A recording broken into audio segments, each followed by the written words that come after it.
Hey guys, I just got back from the range a couple of hours ago. Took my new SIG P226 stainless and I put some 357 SIG through it. As you know, I do have the extra barrel. This gun came as a 40, but I bought an extra barrel. You can use the same magazines for both 40 and 357 SIG. And I shot some factory ammo and some of my reloads through it. Let me just go ahead and start with the factory ammo. This is your typical Spear Lawman factory 357 SIGs. This is SIG, 125 grain bullets. It shot pretty well. It tends to shoot a little bit to the left. Perhaps that's because the 357 SIG barrel was not mated to the frame and the slide as the gun was being manufactured, and it's not a completely perfect fit. I'm just speculating, not sure, but it does tend to shoot a little bit to the left. But overall, pretty good accuracy, and that's the factory ammo. Now, here's the manual that I used to reload the 357 SIG. I was using once fired Lawman brass, made by Spear, of course. I have the Spear 357 SIG specific 9mm ammo, and so I tried to keep everything, consistent, and I used this manual. Now I gotta be honest, I was a little bit scared, a little bit apprehensive to shoot this stuff today because a lot of people say that reloading 357 SIG can be a little bit difficult. Because it's got that little bit of that small shoulder on it. So I tried to follow, everything to a T. I used all the recipes in this book, but I was also a little bit scared because the starting load in the Spear manual is it's like the maximum load in the Lyman manual. But again, I thought, well, don't second guess it. Let's just keep everything consistent. The recommended starting load is 9.9 grains of blue dot.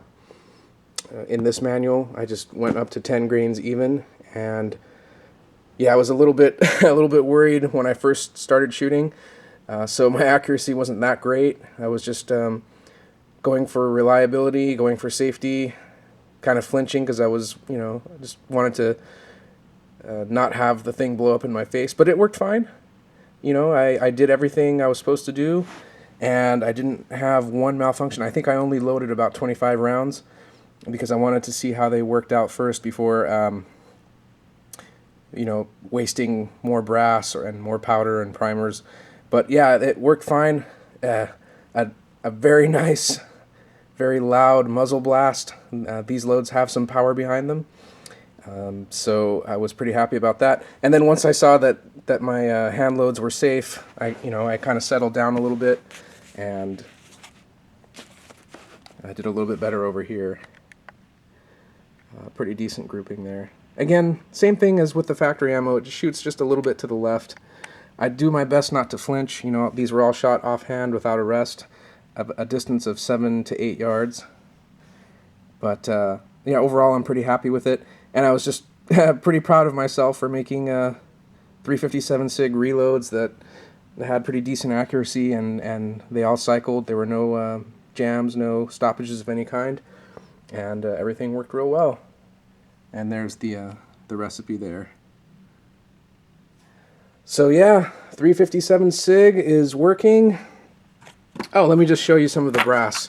After I shot, I double-checked everything to make sure that there were no obvious signs of excessive pressure. Let's see if we can get a better focus on that. I just got to find the sweet spot in the camera here. Sorry about that. There we go. Yeah, the primers all look like this. There were no extruded primers. I didn't see any faint rings around the brass there. That's one of the typical signs of incipient case failure, and another warning sign that the pressure's too high. They all look pretty much the same. No clear signs of excessive pressure, so I think that load works pretty well. Of course, I have the accurate number 9 and the power pistol, and I'll be trying those out once I finish my supply of Blue Dot. So, oh, let me just show you since I have this here. And then I switched back to the original 40 caliber barrel. This was from 8 yards, and this thing is just amazing. This P226 stainless just continues to impress me. That's a full box of ammo. That's 50 rounds of the 165 grain American Eagle. So everything is going well with the 40 cal, and now that I know I can safely make 357 SIG Reloads, I'm real happy, because it is not just hard to find, but it's one of the more expensive handgun calibers. So that's pretty much it. I can't believe it's been about a year since my first video. Literally, I was getting dressed for work, and I decided to just bring out my new iPhone at the time and do a video on some ivory grips that I'd bought for my 1911. Things have come a long way since then. I appreciate all your support. I really enjoy making these videos. You know, I do have a full-time job, so I can't commit as much time and resources to this as some of the bigger channels, but that's okay with me. I'm happy to make them, and I hope you guys enjoy watching them. Hope you guys have a good Memorial Day weekend, and God bless you and your family and friends. I'll see you soon. Thanks.